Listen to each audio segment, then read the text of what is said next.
Varis Global Television.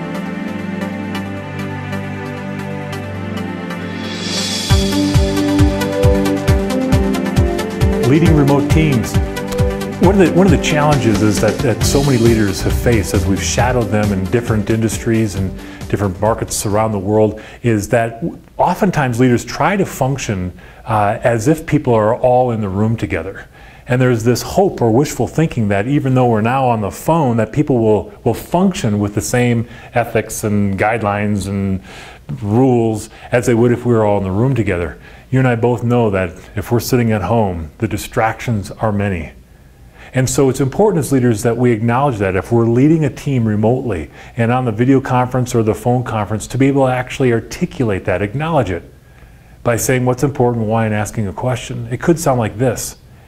Hey, I'd like to acknowledge the fact that we're not in the same room together, and so therefore there's some different operating procedures, some norms that I'd like to get aligned on. It's really important to me that everyone is fully engaged on these phone calls, so that we can count on the greatest efficiency and the wisdom coming forth from this team. What will you do on this call and on every call from this point forward to be fully engaged? I'd like to hear from everyone in just a sentence, from everyone.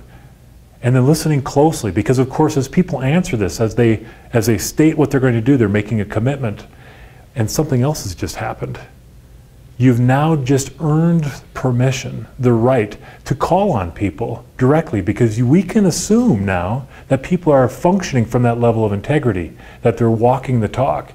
And so I can randomly call on people and know that they're fully engaged. Leading remote teams, as we discussed in a previous or an earlier video on the same topic, is not an easy job, but it's very, very doable. And there's every reason to believe we can be as high performing as if we're all in the same room. My challenge to you on your next remote call, on your next conference call, is to use this tactic and let us know what sort of results you create and additional ideas you have for leading remote teams. Thank you.